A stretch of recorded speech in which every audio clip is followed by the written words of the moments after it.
What? What? What the hell is this? Harumph. I didn't get a harumph out of that guy. Give the governor harumph. Harumph! You watch your ass. I see you shiver with anticipation. Let the show begin. Hey everybody, this is David Heretic coming at you with another edition of Reactions, Reviews, and Rants. And tonight, okay, making their debut on the channel tonight, we have Butcher Babies. Yes, indeed. How about that?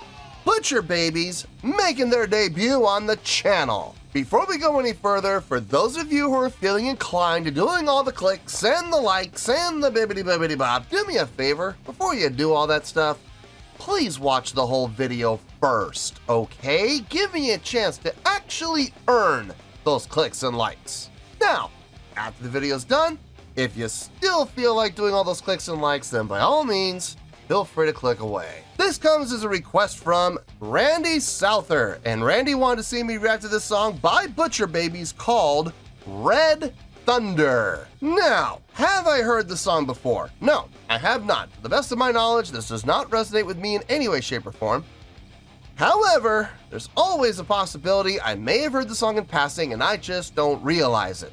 So as always, if I start listening to the song and I suddenly go, wait a second, I've heard this song before, I'll let you know. That's the truth. You know me, I'm gonna be honest with you guys. This was posted by Butcher Babies, okay? And the video has 406,000 views. It'll get you there. Other than that, there's really nothing else left to say. Link to the original video will be down below in the video description for your viewing pleasure at your leisure. Let's get started. What do you say? Are you ready? Are you ready? Because here we go. All right, here we go. Butcher Babies, Red Thunder official music video. Wah, wah, wah. Damn it. Yeah, there's that word official coming off of their official page. Yep. Look, you know what I'm going to say, so I'm not going to say it. All I'm going to say is we're going to have to just wait and see what happens and hope for the best. Yeah, I'm wearing my headphones today. I left my inners in the car, and unfortunately, the parking garage is just an absolute flood right now. It's like a swimming pool out there, so I really don't want to get soaked, so I'm gonna just use these today. So I'm sure it'll be fine. All right, let's do this. All right, boy, let's do this.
She speaks in thunder, my father's daughter.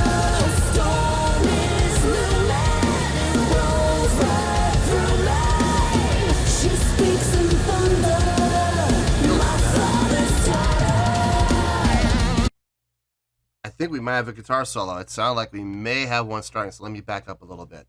Okay. I like it. I like where this is going. I like the direction of the song, the energy of the song, the drive of the song. The songwriting sounds really good. The chordal progression sounds really good. It's flowing really well. Instrumentally, everything sounds tight. Got no issue with anything that's happening there. Vocally, surprisingly, I'm digging what's happening. So I'm liking everything that's happening with the song. There's one thing in particular that is sticking out to me as being really cool.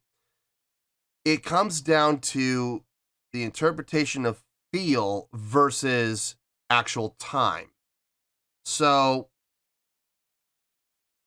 when we're going into what I believe is the chorus, all of a sudden we go into this halftime. Now, it could be halftime feel.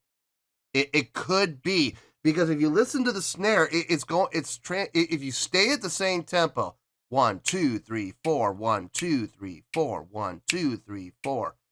So that the snap would be the snare, right? 1, 2, 3, 4, 1, 2, 3, 4, 1, 2, 3, 4. And then they go into the chorus. And it's 1, 2, 3, 4, 1, 2, 3, 4, 1, 2, 3, 4.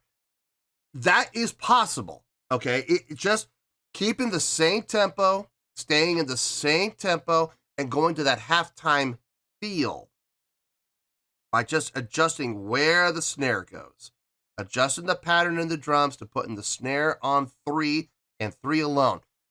It's possible that's what's happening. Having said that, though, to me, it feels better with an actual halftime switch, actually going to halftime. Instead of 1, 2, 3, 4, 1, 2, 3, 4, 1, 2, 3, 4, 1, 2, 3, 4, and actually switching to halftime, keeping the snare on 2 and 4, but going and cutting the tempo in half. So instead of being at 160, for example, I'm not saying that's what we're at, but let's say hypothetically we were at 160 and suddenly turned the tempo from 160 to 80 and keeping the snare on the 2 and 4. I like that better. It feels better to me. Now, I don't know if that's the case for everybody. I'm not going to say, and for those people that say, oh, it just feels like a halftime feel to me, I'm not going to sit here and say they're wrong, because it works both ways. To me, though, it just feels better to interpret it as halftime. Not a halftime feel, but actual halftime. So, yeah, I'm digging it. I'm digging everything about it. Let's keep going here. Let's see if we're right about this guitar solo. She speaks in thunder, my father's daughter.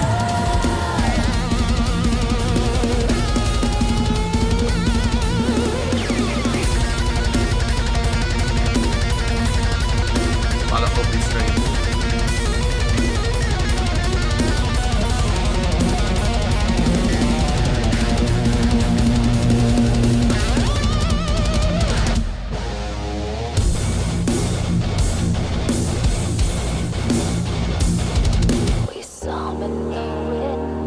Nice. Like rain, thunder begins. We feel the pain rolling in. Nice breakdown. She tastes the poison with the... Call me crazy, but I wish that breakdown had gone on twice as long. I wish they had added another phrase. It just feels a little abrupt. A little abrupt. I'm glad they did it. I'm glad they did bring it down. And they did that breakdown session where everything came down. I'm glad they did that. But it feels a little short-lived. You know what I mean? I feel like they could have made that twice as long and maybe had it grow. You know, take what they did, have that be the first half. Repeat it for the second half, but have the drums become a little more active. And let it grow. And let it grow. And then we swell up with the guitar and the bass, maybe cut, and then bam, come back in very strong back into the chorus again. I think that might have been more effective, but it is what it is. It's not, like I said, I'm glad they did it. I just wish it had been more. Anyway, let's finish this out and we'll get to the review. Begins, we feel the pain rolling in.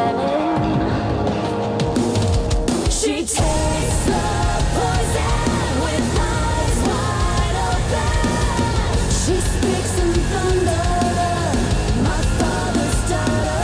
Her storm is looming, it rolls right through me. She speaks in thunder, my father's daughter. We summon the winds, tears fall like rain, thunder begins. We feel the pain rolling in, my father's daughter. We summon the winds, tears fall like rain, thunder begins. We feel the pain rolling in. She speaks in thunder.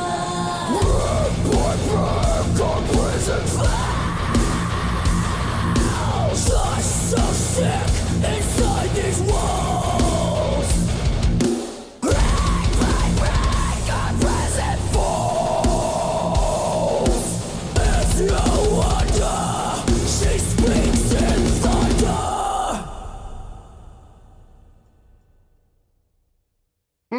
Interesting ending.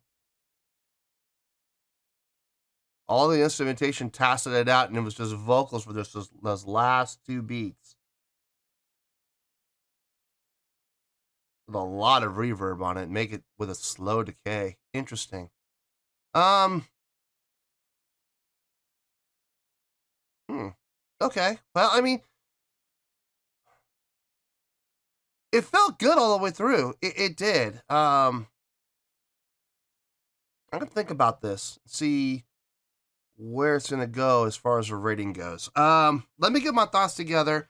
I'll see you in the review and we'll talk about it. Well, there you go, folks. That was Butcher Babies with Red Thunder. This was a request from Randy Souther. All right, before we go any further, we have some announcements. I'm going to be doing these announcements in every single video for the entire month of March.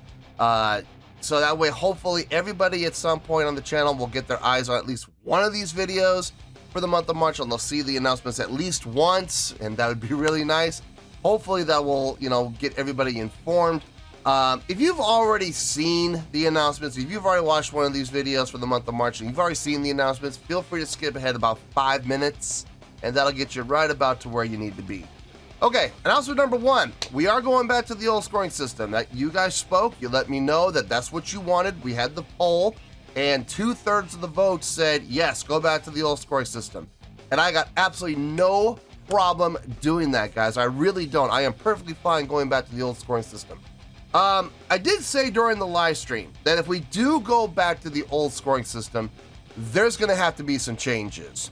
The number one reason that people were kind of put off by the 5-star scoring system was, and the biggest complaint was that there's going to be way too many 4-star ratings, too many bands, too many songs getting the exact same rating of 4 out of 5 stars. Guys, believe me when I say this, I saw the exact same thing happening. I saw the exact same problem happening. But here's the thing. That problem was already happening with the old scoring system. If you take a look at all of the scores that I've given over the history of the channel, I would say probably about 2/3 of the scores I've given fall between the range of 7.4 to 8.6. Now I know people right now in their minds are going, wait a minute, well that's 13 different scores. That's not just one score, that's 13 different scores. You're absolutely right. It is 13 different scores out of 100, as opposed to 1 rating out of 5. So if you look at the percentiles, 13 different scores out of 100, that's a 13% margin versus a 20% margin that we would have had with the star rating. So that problem already is happening, folks. And it's worse than a star rating. It's a 13% window. Very narrow margin indeed. So during the live stream, I did say that if we do go back to the old scoring system, there's going to have to be some changes. And the change, very simply, is this. I am going to have to get harder. I am going to have to get tougher. I am going to have to make it more difficult to get those higher rated scores. So the best way to do that is to refocus on making 5 the median ground. I think there was just too much focus on people getting the idea that 7s were somehow the median ground, like the 7s were the average. No, that was never the case. 5s were always the median ground. 5 is the average score. It's okay. So we're gonna refocus on that. And one of the best ways to do that is to make every single song start at 5. I don't care who you are. I don't care if you're Bandmate. I don't care if you're Love Bites. I don't care if you're Nightwish. I don't care if you're Nirvana. I don't care if you're Soundgarden. I don't care who you are. If you are gonna be on the channel and your song's gonna be on the channel, you are gonna be at a 5 to start. Now from there, your stock can go up or your stock can go down. It really depends on the quality of the song. But now, getting a 7, it's gonna be really difficult. Getting an 8 is gonna be even more difficult. And I'm gonna be honest with you folks, getting a 9 now is gonna be pretty much impossible. I mean, you can get it, and if you do somehow manage to get it, you definitely earned it. But getting a 9 now is gonna be, oh man, it's gonna be rough. So keep that in mind. From here on out, guys, 5 is the median ground, okay? Please keep that in mind. Now, announcement number 2. The whole reason that I went to a 5-star scoring system was to try to simplify things, because I had too many people hearing my numeric score and misinterpreting it and going, well, this deserves way better than an 8.2. You know, that's way too low. And then they're not understanding that an 8.2 is a great score. So I figured if I simplified things, it'd make it a lot easier.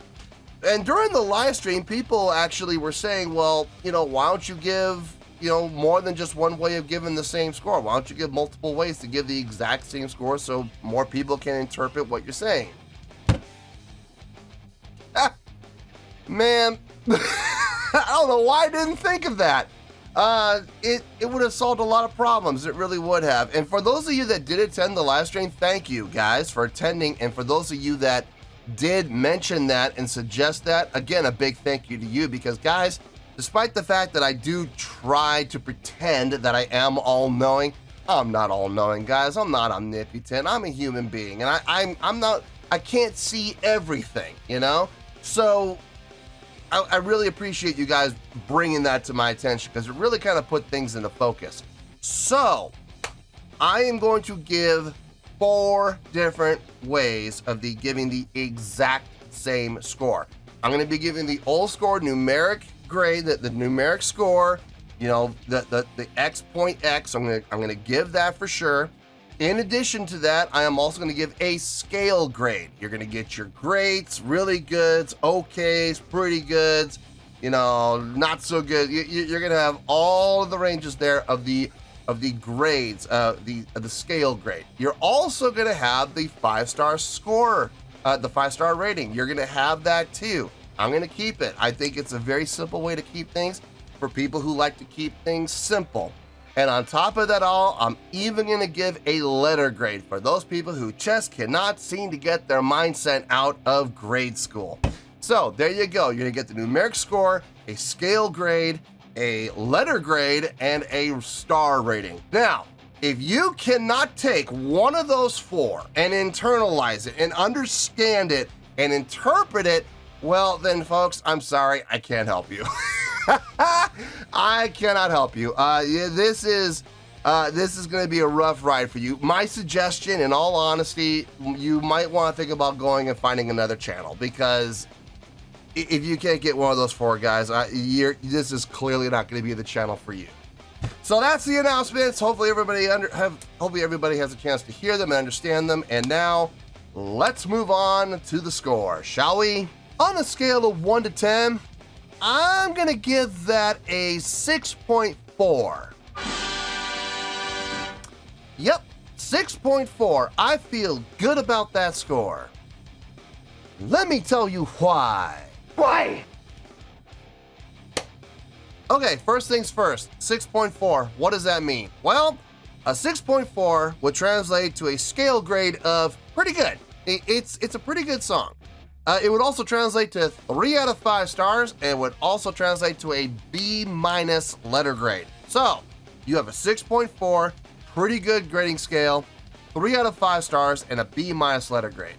Yeah, and that's where we're gonna stick. Now, how did I get to that 6.4?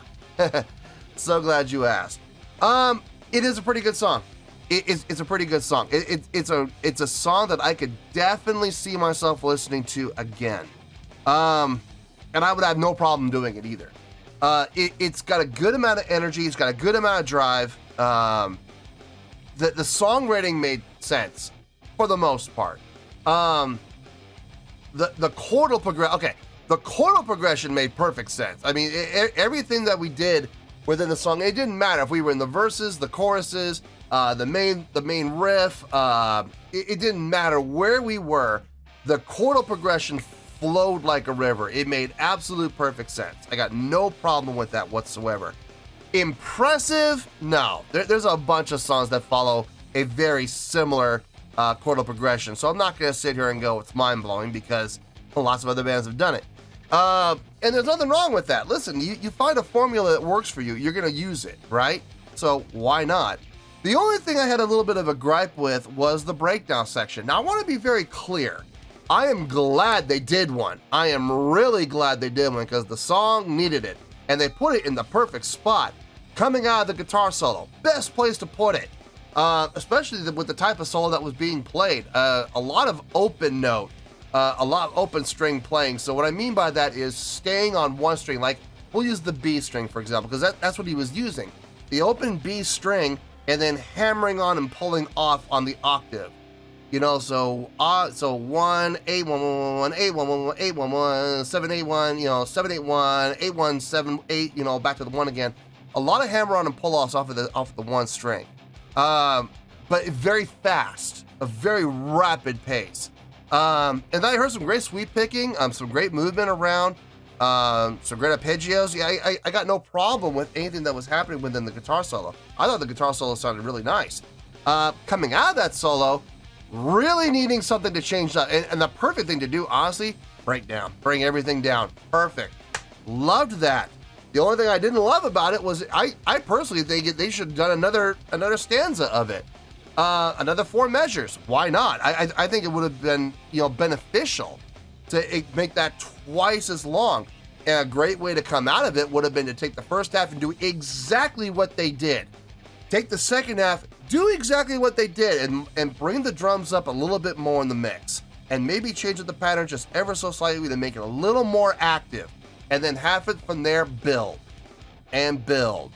And build. And swell up the guitars and the bass. And build. And build to an apex tacit. Everybody all of a sudden becomes quiet for like the last 2 beats. And then, boom, everybody comes in super strong on the chorus. I think that would have been way more effective. But that's just me. I do like what they did. I just think they could have done more with it.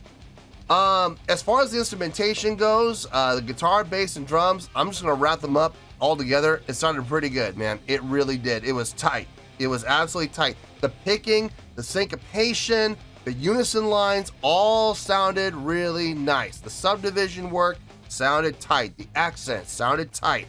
Everything across the board from a musicianship standpoint, I got no problem with. Vocally, interesting. I don't see too many bands with 2 distinct vocalists, both female. You don't see that too often. You'll usually, in bands like this, there will be 2 vocalists, either both male or 1 male, 1 female. Having both female, you don't see that too often. It's pretty unique. I've seen it before, but not as frequently as you see the other 2. I think they both did a fine job. I'm curious. Music videos are, to say that, okay, let's just call a spade a spade. Music videos can be deceiving, okay? what you see in music videos is not always what you hear. So seeing at the end, for example, both vocalists sharing responsibility on the grit and growl vocals, is that accurate? Or is it more one, like, I get the feeling, like I said, music videos are deceiving, but the message I was getting that was being conveyed in the music video was the female vocalist with the black hair, she was doing most of the grit and growl, and the female vocalist with the blonde hair was doing all clean vocal, you know? And the lady with the dark hair was doing also clean vocal in the chorus. But it felt to me like, you know, it was one, in this case, the lady with the dark hair doing the grit and growl. But for some reason at the end, they had them both doing it. Now, are both capable of doing it? And is that really what we heard? You know, was the blonde vocalist doing grit and growl in the video where she was doing it? Or is all the grit and growl handled by the lady with the black hair, and for some reason in the music video, they just decided to have the blonde vocalist, you know, do some grit and growl vocals? I don't know. I'm not familiar with this band whatsoever, so I don't know what their composition style is. I don't know what their designations are. Is it all delegated to one, or do they split it? I don't know. I honestly don't know. The clean vocal sounded really nice. The harmonies sounded really nice. Can they do it live? I'm curious. I mean, doing it in studio is one thing, you know, because you got Pro Tools and you could, you know, pitch correct, and you got, you know, auto tune, and you got a whole bunch of tools at your disposal to make things simple and save time. I cannot stress this enough. It's not because the vocalists are incapable. I'm sure the vocalists are very capable of hitting those notes accurately every time. Maybe not. You know, maybe they can hit it, but maybe. You know, and here's the thing, guys: when you do vocal takes, you're never gonna get a perfect take. It's never gonna happen. You know, you're gonna. I mean, every once in a while you will, but that's gonna require you to do multiple takes. Well, doing multiple takes equals more time, which equals more money spent. Thank God we're not doing reel to reel anymore, because otherwise that's more tape, you know, we gotta do. Or, you know, going back to like the 20s and 30s, that's more wax we gotta spend. We gotta reheat a new disc, you know, that's even worse. But, you know, it's all digital now, so it's a lot easier. You just hit delete and try again. But it's still time. It's still money being spent by the producer. And believe me, folks, producers don't like spending money. So the engineers are going to say, listen, we're going to do just like 3 takes, and we're going to take the best part of this one, the best part of this one, the best part of this one, and we're going to put them together. And then we're going to go in and we're going to pitch correct. We're going to use technology to make everything, you know, sound perfect and in tune. That's the reality of the recording business, guys. I mean, I hate to tell you this, and I hate to burst everyone's bubble about, you know, this preconceived notion that, you know, they spend hours and hours and hours getting a perfect take. No, they don't. They used to, but not anymore. Not with technology, where you can literally go in and save yourself 4 to 5 hours of work and get it all done seriously in about 20 minutes. You know, why would you continue? Why would a producer want to keep spending money on hours and hours and hours of retakes when you could just have the engineer, you know, get it all fixed up in, you know, 20 minutes to 30 minutes? You know, it makes way more sense from a financial standpoint to make that happen. And folks, the music business is a business. And believe me when I say this, producers do not like spending money. So can they sing this live like that? I don't know. I'm sure they could. I'm sure they could. Can they do it consistently every single time? I don't know. I'd be really interested to hear them do this song in a live setting and see how it sounds. How does it turn out? It'd be really interesting to see. But in any case, I think it's a pretty good song, man. And I got no problem listening to this again. This was a fun listen. So am I going to sit here and say this was an impressive song? No. But I had no problem listening to it. None whatsoever. I enjoyed it, and I would absolutely listen to it again. So let's wrap this up in a nice, pretty bow. We got a 6.4, pretty good grading scale, 3 out of 5 stars, and a B- letter grade. take your pick, I don't care. Whichever one of those floats your boat. Final word, final score, I have spoken. Well, that's going to do it for this edition of Reactions, Reviews, and Rants. Hope you all enjoyed the show. Hopefully I was able to entertain you. If I was able to put a smile on your face and brighten your day, I did my job, and I'm so glad I could do it. If you guys feel like joining the fan base, go ahead and click on that button down there. If you guys want to like the video, go ahead and like the video. If you guys want to ring the bell, go ahead and ring the bell. It honestly doesn't make any difference at all to me, but if you guys feel like doing these things, then by all means, feel free to do so. Well, that's going to do it for the night, folks. Thank you very much for watching, and as always, this is David Heretic signing off, reminding you to stay fabulous and support each other. Later. Peace.